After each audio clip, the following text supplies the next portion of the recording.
Good evening. How is everybody doing? What is that light? Let me get this light. Let's switch lights.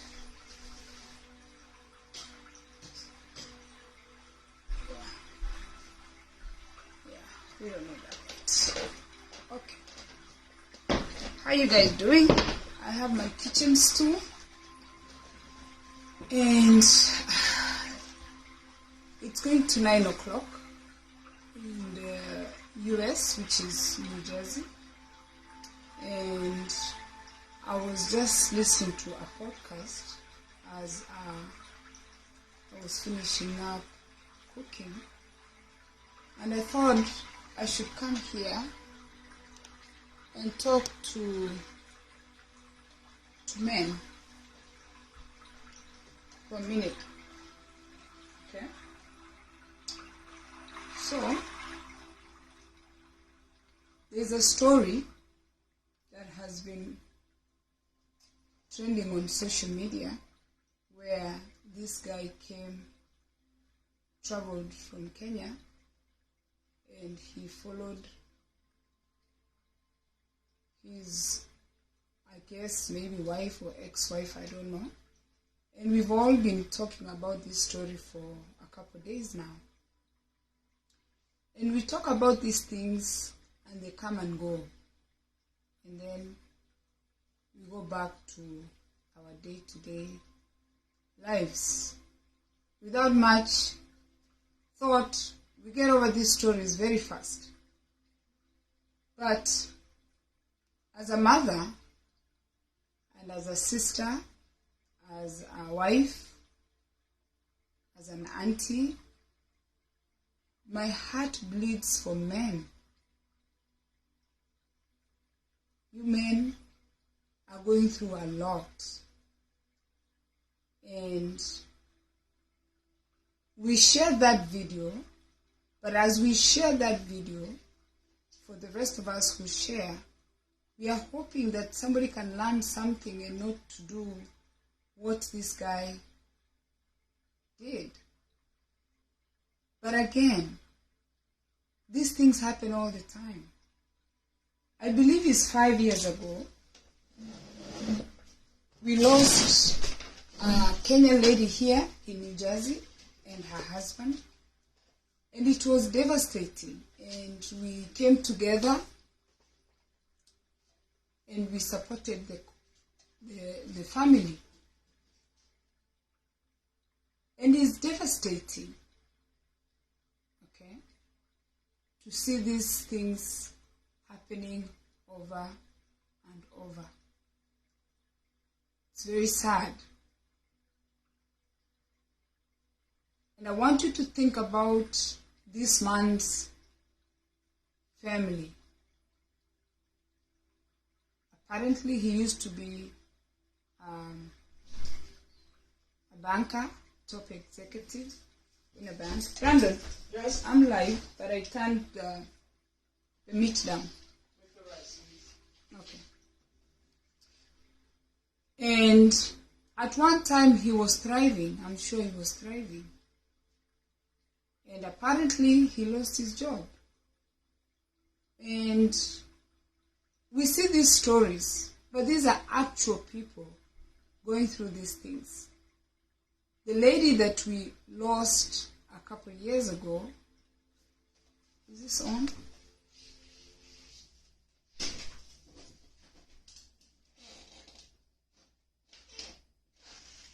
Okay. What do you want?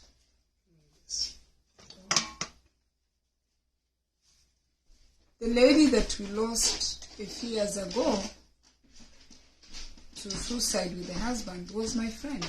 We used to talk. She was going through challenges, and she, as many of us think, assumed that she was going to overcome those challenges. But we literally lost her, and we lost the husband. So now here we are talking about this guy, that was arrested trying to get, apparently they're saying allegedly, wanted to kill his wife. But he didn't do it, he was caught. The reason why I wanted to come here tonight, I want to talk to our men. I want to talk to our men, our African men. Men, you guys need to know, one time has changed. We are not in the villages where you guys used to be. You are not in your homes where you used to be. You are not in your country where you used to be. Some of the challenges you're facing with us women now, your fathers never faced them. And you might not even know how to deal with us because our parents did not go through what we are going through. We've left our homes, right? For years. We are out of Kenya or out of Nigeria, out of Trinidad. And we migrated, especially this country. We migrated to a country that the racism, like in Kenya, we were dealing with tribal. The racism going on in this country does not give you guys a chance of survival. And that's what I'm saying. Some of you don't even understand. You don't even have a chance to survive. Only the strong are going to survive. And when you emotionally invest in a woman, when you financially invest in a woman, and then eventually she decides to walk away because she's not happy with certain things, it's like you lost everything. And really, we are not in your world to understand how defeated you're feeling. We are not in your world to know how much you've invested in this woman that you cannot afford to lose. And again, when a relationship starts, the men approach the women. It is in nature that when you approach us, even the man who has nothing will try to buy you lunch. That is just the nature of men. It's in your ego. It feels good to do something for a woman. So when you're meeting these women, as a man, you come out as a provider, even to buy lunch, even to lift things. Like, that is your nature. And for us women, it feels very good to receive those services. But when these expectations of yours are not met, you have a problem. And once you have a problem with the expectations not being met, some of you turn to violence. Now, you just want to finish these women. These women, they're not looking at things the way you're looking. We use two different kinds of brains. The way you're seeing things is not the way I'm seeing things. I have lived here for 30 years. I left high school and I came here. I've lived here for 30 good years. The children who were born when I came are 30 years old. The children, my nieces that I used to babysit, my niece was 7 and my other niece was 6. One is 37 years old, the other one is 36. These two children I used to babysit, they are women. My one niece has 3 children. I came here and I came to my brothers. My brothers came here in the 70s. I have watched things progress. And as a younger child in the family, I already know what not to do. And my husband, as a younger man who we met at a young age because we had older brothers, we've known over the years what not to do. There is no marriage that is going by. Everything is okay. It cannot be okay. In the beginning, you start the relationship, you don't have responsibilities. We didn't have children for like 3 years. All we did was just party, go to the club. I was 21, he was 25. All we did was hang out, have a good time. And then when the children came, the responsibilities started. When the responsibilities start, it's not about me, it's not about him. We have a human being. And we not only had one human being. In our case, we had 4. So it's not about me and him. It's about these children that we have brought to the world. And we cannot continue having the same expectations. Now, there's culture, there's place, there are locations, there are things that have been that are expected of an African woman, of an African man. And I saw in a post that somebody put up and said, what happens to women when they get to America? And you know, it's a young man asking that question. Because he has not lived long enough, or nobody has told him that women adapt to change very fast. It doesn't matter where you're going to take a woman. She's going to adapt to change very fast. Unlike men, I have 3 boys here. When we get to places where we need to go, and we are trying to, figure out what's happening. Brandon, you okay? I don't wear my shoes. No. In the garage. The ones with the holes? Check in the garage. Continue. No, in the laundry room. The women, I don't know, this network looks like it's not, is it there? Okay.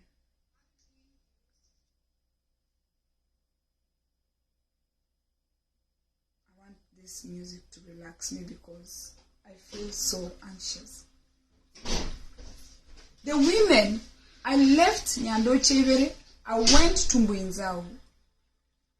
And I adapted to Mbwinzao. I'm supposed to adapt. And I was reading a post of another lady from my church. And she recently got married. This was her first Thanksgiving.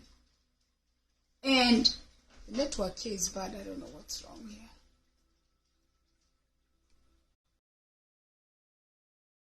Okay, good. And she put up a post and she said, this was my first Thanksgiving. And I had a chance for my mother-in-law to teach me how to cook. Back in the day, in the villages, back like when people got married and went into the homes, like now I left my village and married my husband's home to my husband's home. My mother-in-law was to teach me how to prepare mokimo, how to cook for her son. That is the original way. And I was so impressed by this little girl because her parents are from England and she married a man here. But the tradition for the white families here, and I see it in my church, is when you marry into a family, you sit with your mother-in-law and you learn how to run the homestead because you've come into that home. So now, that guy that was asking why women come to America and change, these women don't come to America and change. It's in a woman's nature to adapt to their environment very fast. And men, you didn't need to change because why would my husband change? He is born and raised in Mbwinzao. He has his uncle there. He's in his home. So he does not need to change to anything. Men are raised not to change to anything, not to adapt to anything. But we are in the 21st century. Times have changed. And men are going to be forced to adapt to a different environment. And they are refusing. And I want to speak to you guys as a community leader. When I call myself a community leader, it's on and off social media. The men are suffering. The men don't have an outlet. The only outlet they have is alcohol.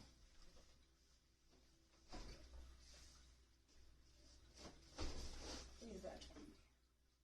There's a beer here. right? This is an outlet. This is an outlet for a lot of men. When they are going through things with their wives, they are going through things with their children, instead of speaking to a therapist, they are speaking to Coors Light. They are speaking to Heineken. They are speaking to weed. They are speaking to heroin. They have nobody to talk to. And women have a very good support system. We have women we talk to any time of the day. We can call our women friends and talk to them. And men, believe me, whether you like it or not, especially in America, you are not going to win. When you get into that court system, once your name is there for domestic violence, for child support, for drunk driving, for speeding, this country, this America, the 30 years I've lived here, you cannot win. This is not your home. You are an immigrant. You are not going to win. When those judges see you, they just tell these people, here's another one. And you're thinking, you're in your village, you're thinking you're going to go to court and win. You cannot win. Let us get this clear.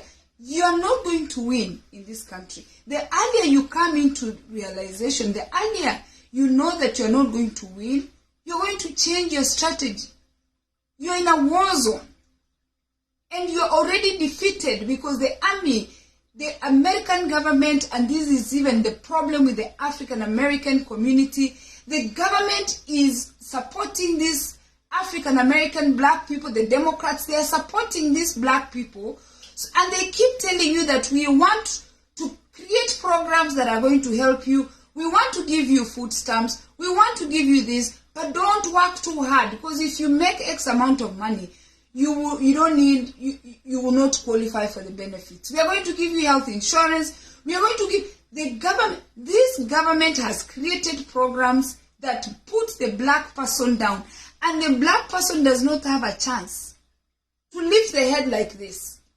The system is already built like that. The earlier you find out that that's how this system is working, you're going to wake up at 4 a.m. and work extra harder and pack your bags, I'm talking to my men, and go back to your country where men, the culture has this respect for men, or where the culture allows men to abuse women. In this culture here, you're black. You're not going to be allowed to abuse women here. You're not going to be allowed to abuse children here. Some of us have managed to stay out of trouble. We have stayed out of trouble because we know what not to do. And some of you men leave this country, you go back home, and you marry these women. I use an example today. One guy told his wife, they are both my friends, that he owns a trucking company and he has a successful business, and he told her, when you come, you're going to run this trucking company. So the lady was under the impression, and we tell you guys all the time, women don't love you. Women, we want things. And that is how you start the relationship with us. There's nothing like loving a woman and a woman loving you back. They will love you back with something. A woman who has even given children is worse. They want something for their children. That's why the Bible commands men to love women and women to submit. So now when this lady got here,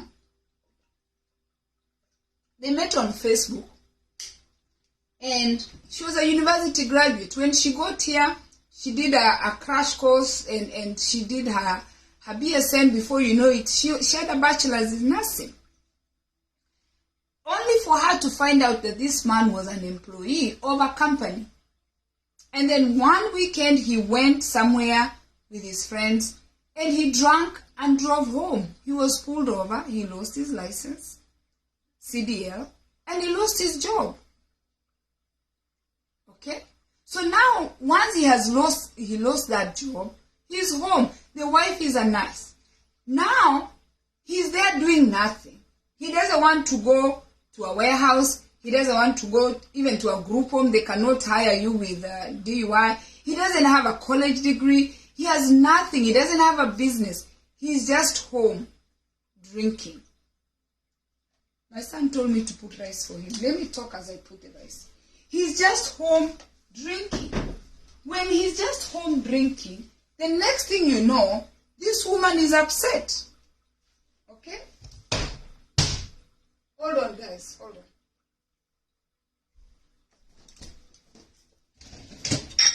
Hold on.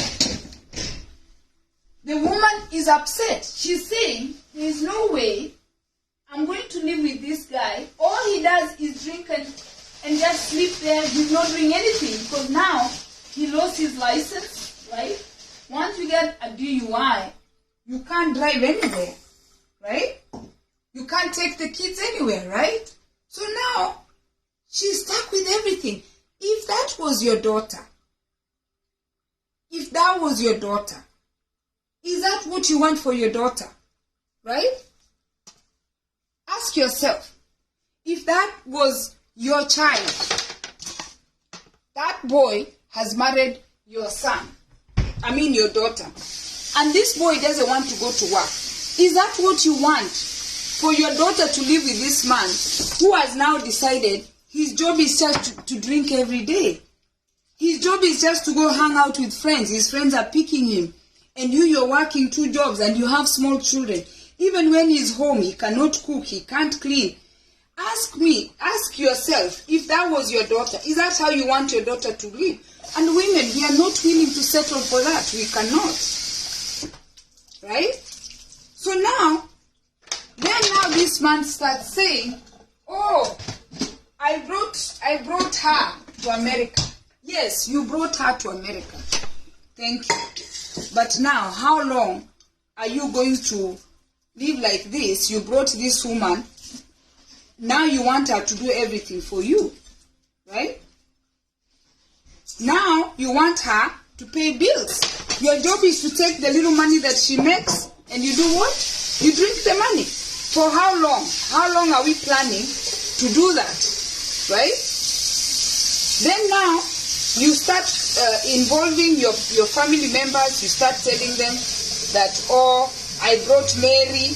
Mary got here. Mary no longer listens to me.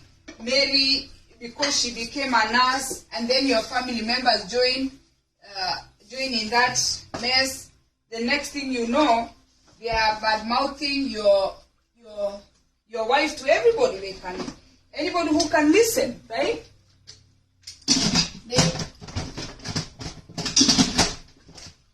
Hold on.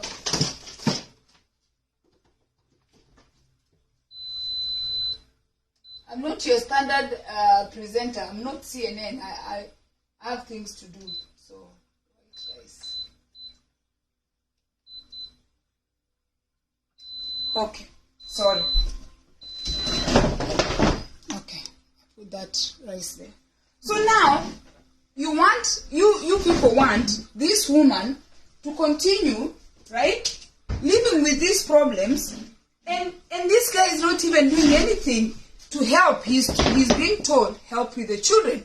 He doesn't want to help with the children. He's being told, find another job. He doesn't want another job. You see, that's a problem. That's a big, big problem. And you're forgetting you're not in your home. So I have my notes. I always talk on Facebook, right? I'm always talking on Facebook. Because I have lived in this country for 30 years. And the greatest gift that my oldest brother gave me was to tell me to follow the laws of the land because I'm going to pay for them. It's the greatest gift anybody can give you once you enter this country. The laws of the land cost money in America. And once you end up in a jail in America and you're black, you're not coming out because you're causing problems. So, these are notes I used even I don't know how long ago.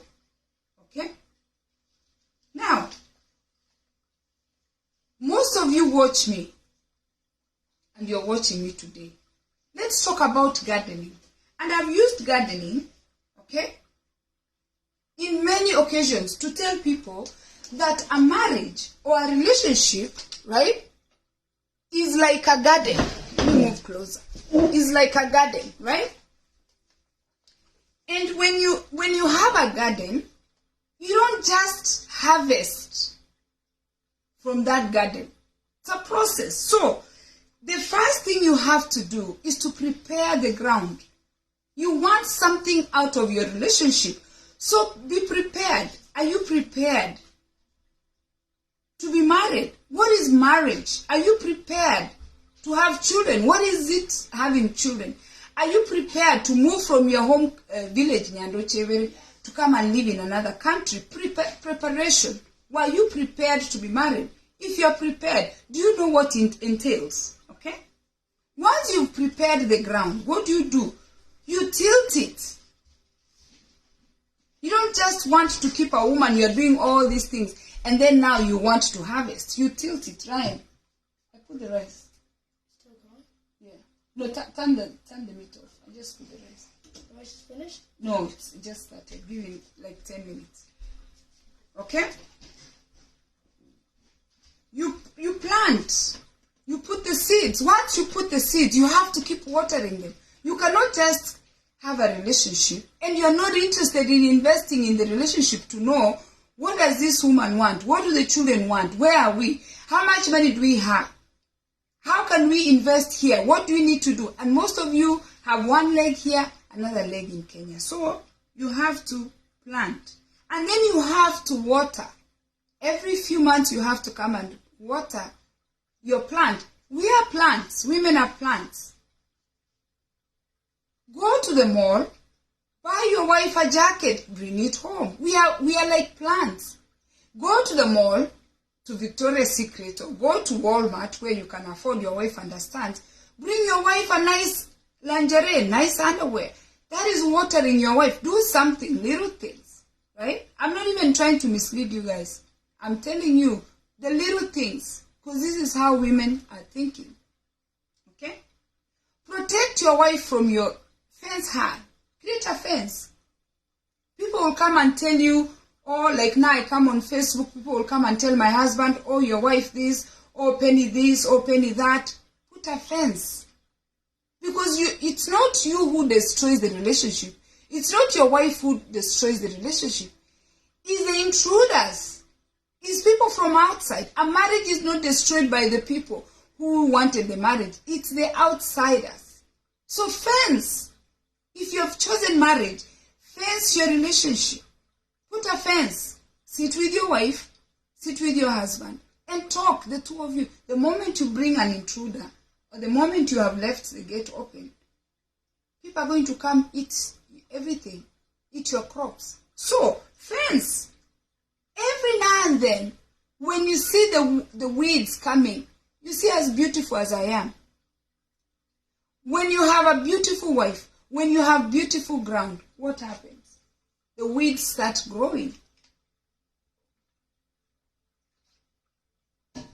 When the seeds start growing, weed your household. Men, same way, urugera. Weed.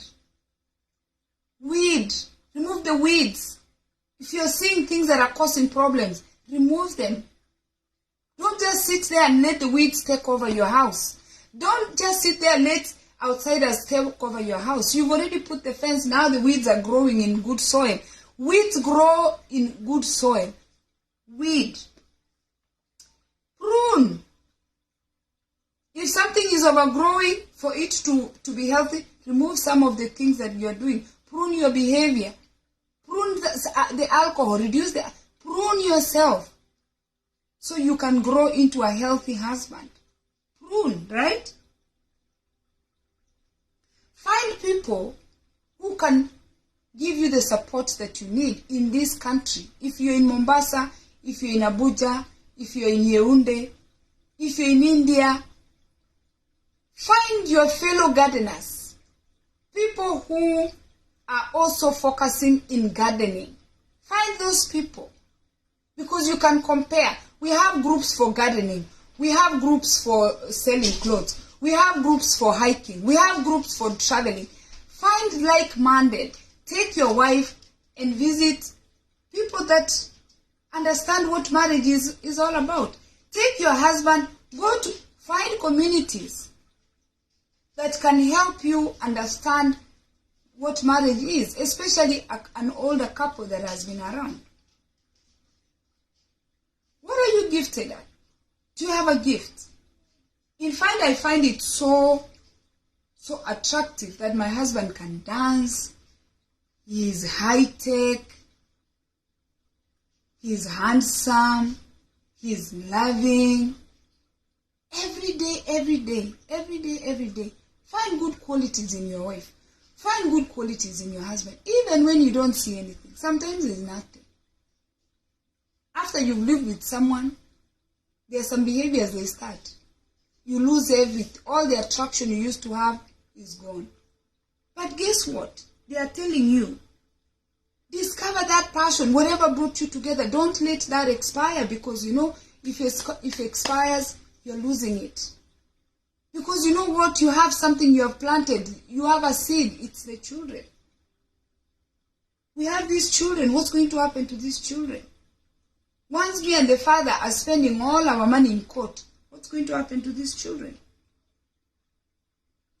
And ask yourself, for the years that you've been married, okay, when you look back, I'm doing year 29. When you look back, what are the memories you created with your wife? What are the memories you created with your children? What are the things that you did with your family that are important besides sending money home, buying plots, running for office, buying the expensive car? If you're choosing marriage, okay? When you look back, 20 years, 15 years, the years you've been married, and there is no exception. It's for all of us, Americans, Nigerians, Cameroonians. When you look at that marriage, when you look at your portfolio, I just put a picture of my children and I said, oh, this is my portfolio. How are your children going to remember you? How is your wife going to remember you? What are you doing for your family that they can sit if you drop dead today? They can say, oh, daddy used to take us out to Chuck E. Cheese. Oh, daddy used to take us and buy us ice cream. Oh, daddy used to bring mommy flowers. Oh, daddy used to bring mommy chocolate. What are your children going to remember that you did for mommy that is visible? What is it? Okay? And then I move on. These are notes that I wrote, and I spoke to you guys. I do this all the time. Okay? Because you know what? Hold on.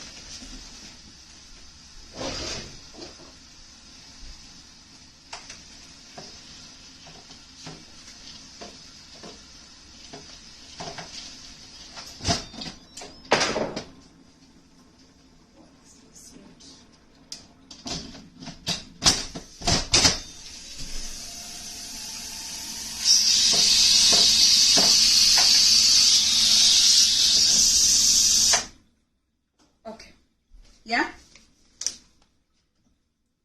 What have you done since you've been married that your children are going to remember? I like to use these notes because these are notes that I used years ago. Okay?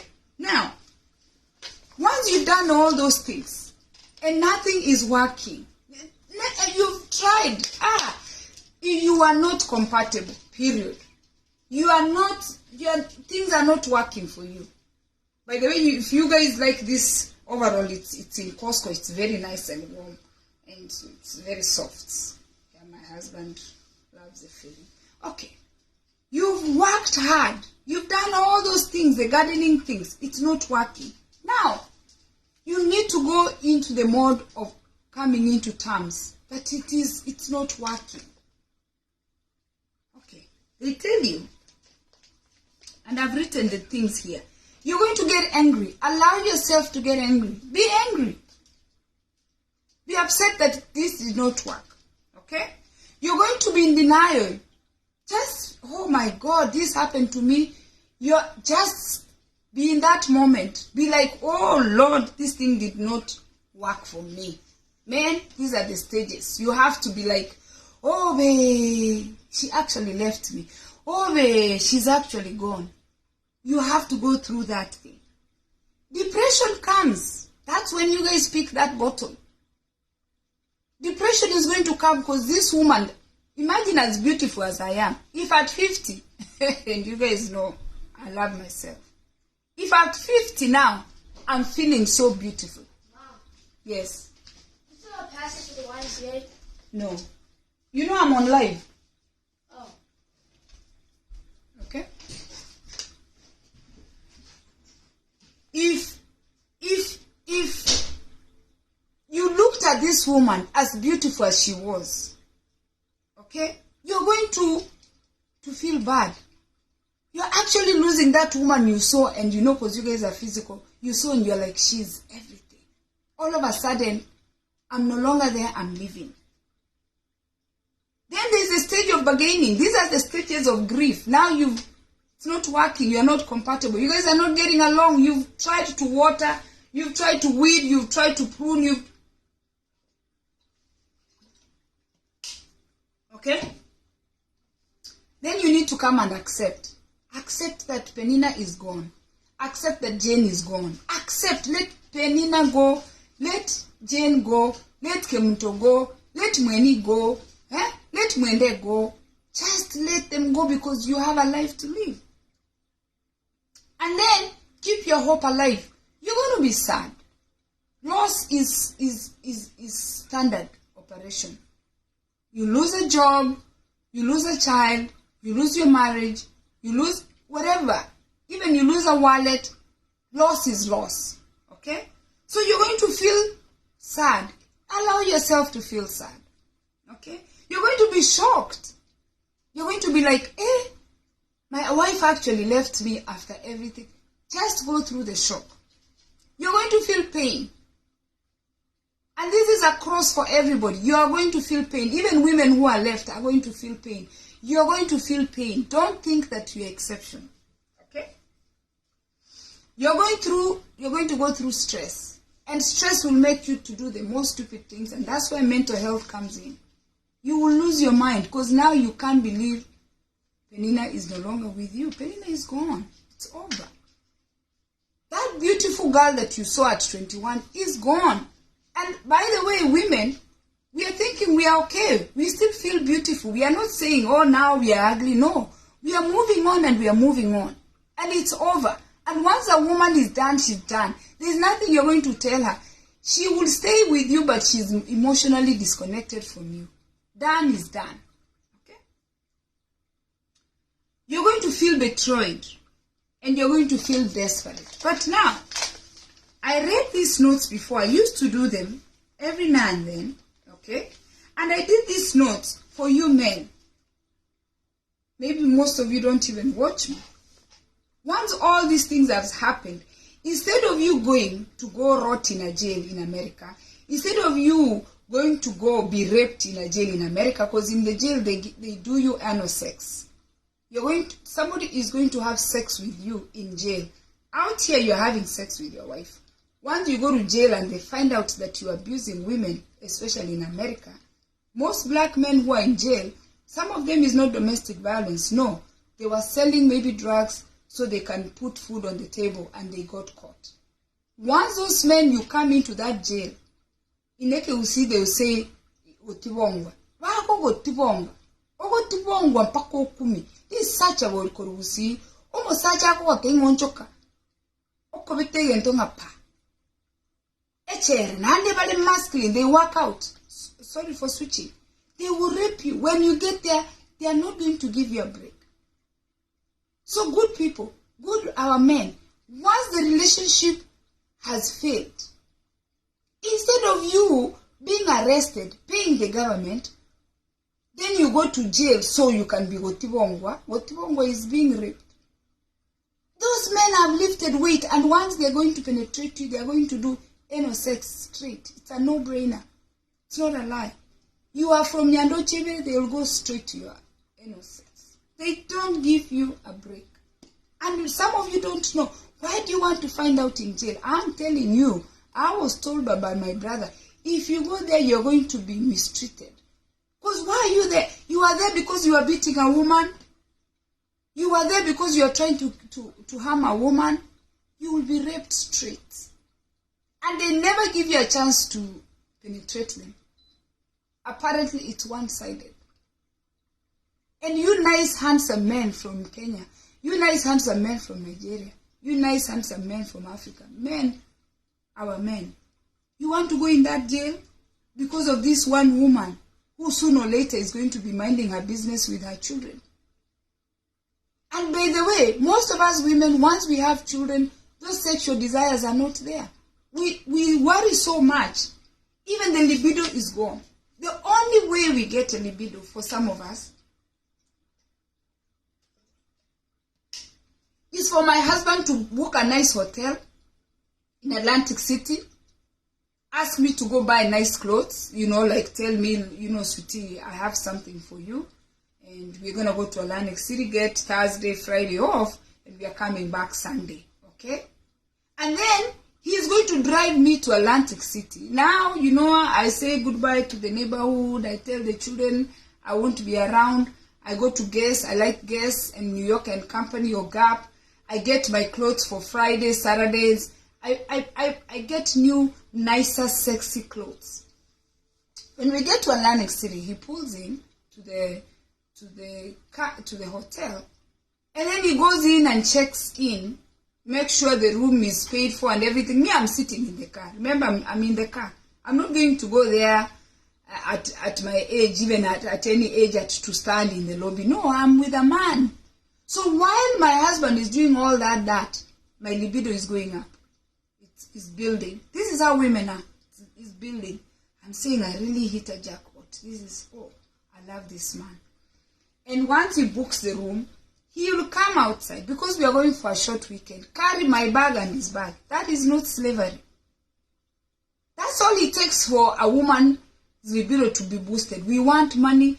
We want chocolate, we want flowers, we want to be taken places. And then he'll carry my luggage. Me, I'm just coming from behind like a little girl, I just met a boyfriend. For 29 years, I just want this man to remain as a boyfriend. That's the only way you're going to keep a woman's libido.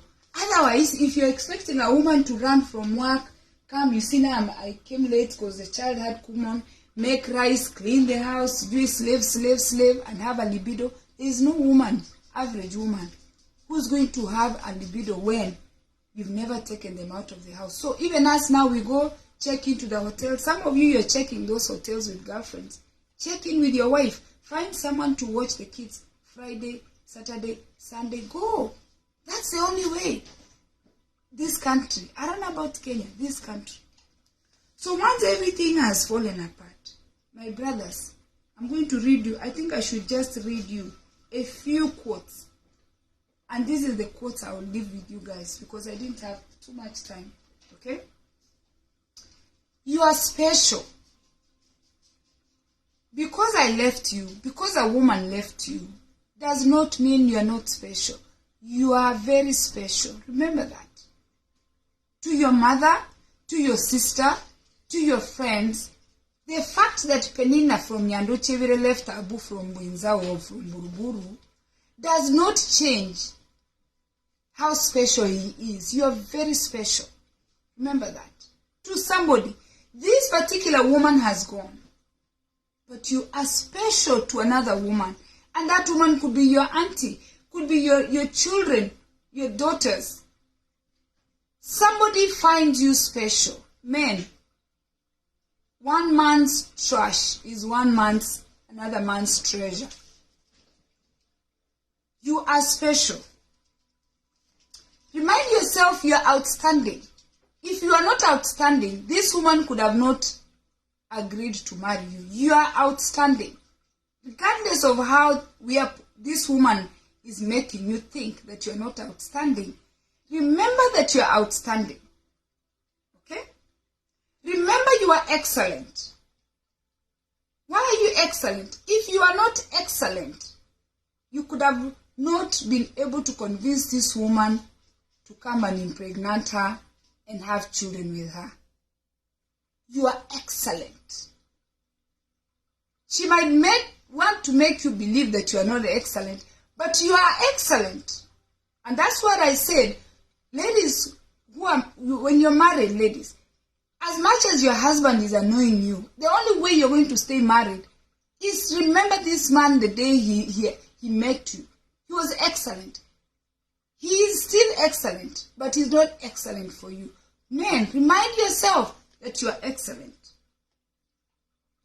You are great. Tell yourself, I'm great.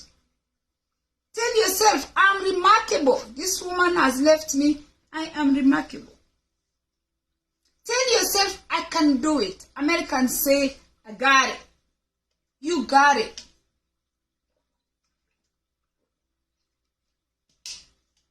Tell yourself, remind yourself, you got it. Okay? Tell yourself, you're fantastic. I am fantastic. Tell yourself, I know I did a good job. I might have not succeeded with Penny, but I can succeed with Mary somewhere. I can succeed with Maria. I can succeed in Brazil. You don't need to be married to your fellow Kenyans, fellow Nigerians. Marry Brazilians, marry Spanish, marry the white people, marry the African American. I know of a man, a Nigerian man who married an African American woman 40 years ago. And he told me he married an African American woman because the African Americans want to be Africans. And when he came here to go to university, he said the Nigerian women in his school wanted to be Americans. And the American women wanted to be Africans. So he married one. Okay? Remind yourself that, you know what? You did a good job. Groom yourself. Go get a haircut. Watch what you're eating. Okay? Buy nice clothes. Look edible again. Somebody is going to consume you. Women, we don't discriminate. We pick anybody and we run. Look edible. Okay? You almost got it. Tell yourself, I almost got it, but I didn't get it. Remind yourself that you almost got this, but you did not get it. Remind yourself that you're incredible. Incredible. Some of us who have mastered this thing of being married, my responsibility as a wife is to reassure my husband that he's the man he used to be. Reassure my children that they got it. Remember how you used to do those milestones with your kids? You even clap for them, right? You praise them. If you have mastered this thing of marriage, you have to praise your wife. You have to praise your husband. You have to remind them of these things. You're incredible. Okay? You have to remind yourself that you're smart. Although your wife is making you feel stupid. Although your husband is making you feel stupid. And these are also applicable to women. Remind yourself that you're smart. Look how neat I'm looking. This is my night gear. Costco has these things for $20. I got me one. I got my daughter one. We are looking incredible. We are very happy, right? And when it gets really cold, right, you put the hoodie. We are incredible, right? We are smart. Tell yourself, you've done a good job. Look how I'm packaging myself, right? Remind yourself that you're handsome. Remind yourself that you're cute. Let nothing stop you from achieving your life goals because somebody left you. If God is for you, ask yourself, if God is for you, who's going to be against you? Huh? Remind yourself that you're precious. Okay? Remind yourself that you're important. Remind yourself that you're phenomenal. Remind yourself that you can do it all over again. Remind yourself that you were creative. That's how you managed to get this woman. Trust yourself that you can go out there and get this thing again. Remind yourself that you mean a lot to you and to your family. If this woman has decided to go, let her go. Right? Remind yourself that before you got married, you had a life. You were somebody.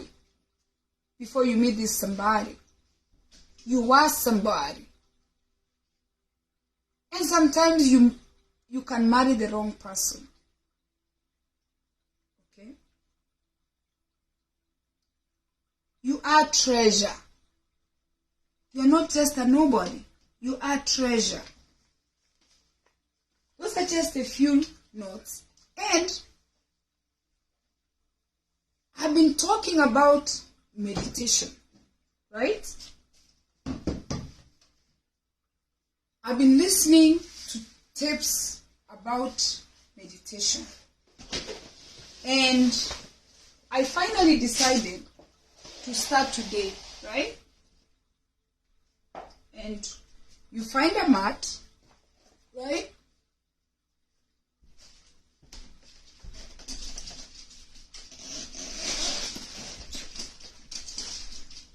You bring your stool, right? See the mat? It's right there. There's the stool. And you sit down in your room, right? In total quietness. If you want, I started my meditation today. If you want, you can. Okay? And sit in total silence. They said if you're starting for the first time, use a chair. But they said once you get to a point where you're comfortable, this is most people who meditate sit in this position.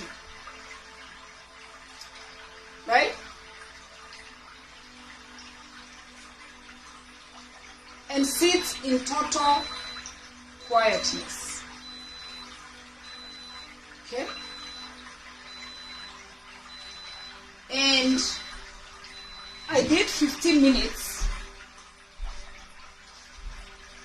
on my chair.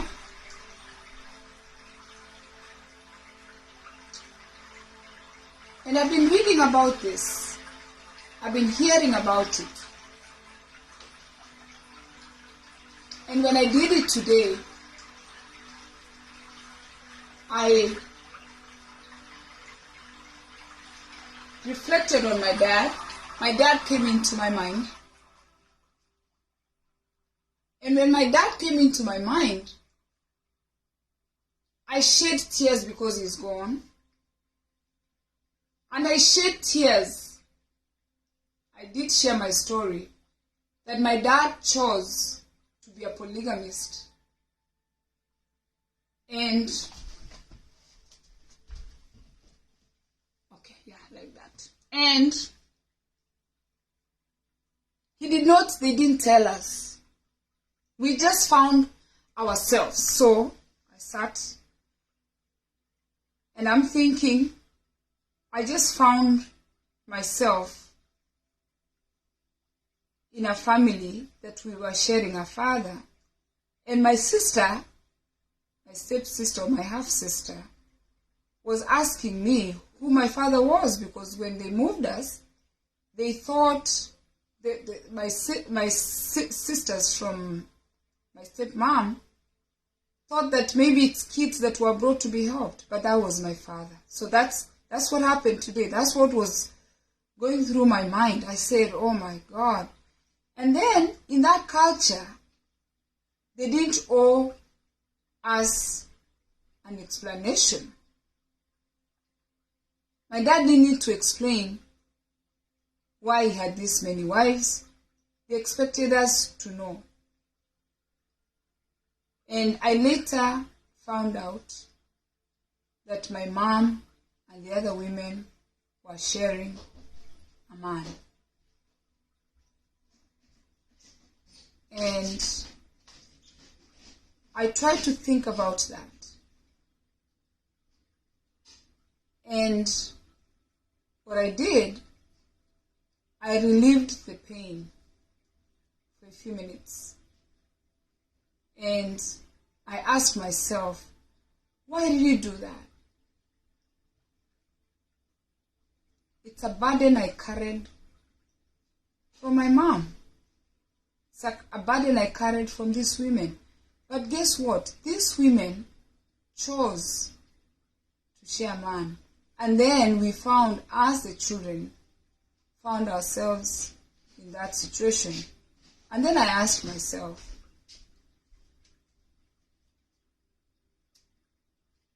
how, Ryan, give me a minute. I'm about to finish. And then I asked myself,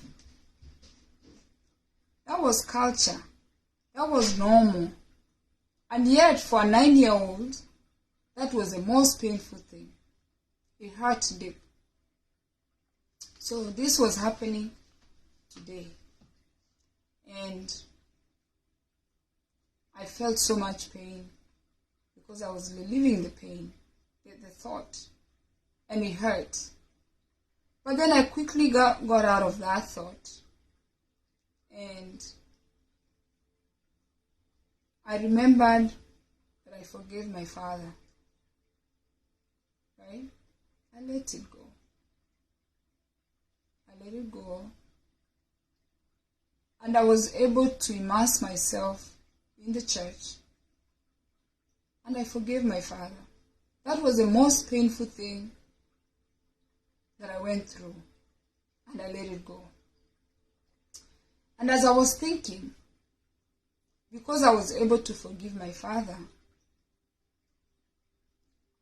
I found a lot of favor from him. I loved my father. I admired the man he was. I saw good in him, and my father could never do wrong. I chose not to take sides with my mom or think that my mom was suffering. And I chose to see my father as a good man. And I stayed that way through my whole life. He could never do wrong. And men, I'm talking to you. Once I found that peace, I've been at peace. Once I found that peace, there's nobody I cannot forgive. Because if I can forgive my father for doing such a thing to me as a child, I can forgive anyone. I can forgive my husband. I can forgive my children. I can actually let go. Men, you can let go. You can let go. You can forgive your wife. You can forgive those people who hurt you. You can let go so you can have a new beginning. Because once I let go, I loved my father dearly. And I miss him. But what he did to me hurt. And he didn't do it intentionally. It was culture. Culture was dictating that. Men, I'm asking you guys. I shed tears this morning, and I'm still shedding tears because I miss my father. But I learned to forgive my husband. I'm not saying forgive when somebody's beating you, hitting you. To let go. You just let go. Forgive those people who hurt you. And I thought,